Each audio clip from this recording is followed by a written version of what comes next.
There we go. De Vega blasting out of the gate, followed by Wojas in second. Golden U moving up in between runners.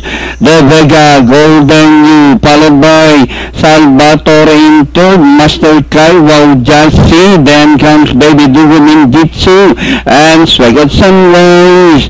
Passing the last 900, Golden U, De Vega from the outside, 2 lengths, corner back to the Salvatore. Running down on the inside is Master Kai. Woljasi is racing fifth by about 4 lengths.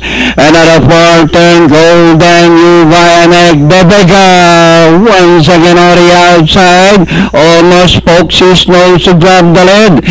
Golden U, De Vega matching their strides together as they swing for on. Golden U, De Vega on the outside and Salvatore by the run as they raise the last 400.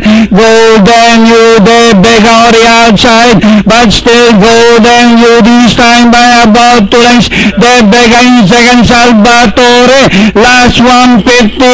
It's still Golden U, De Vega, Salvatore, Master Kai, and nearing the finish line, Jerome Saulog on Golden U, De Vega, Salvatore, Master Kai, Striker Sunrise for your Pentapecta.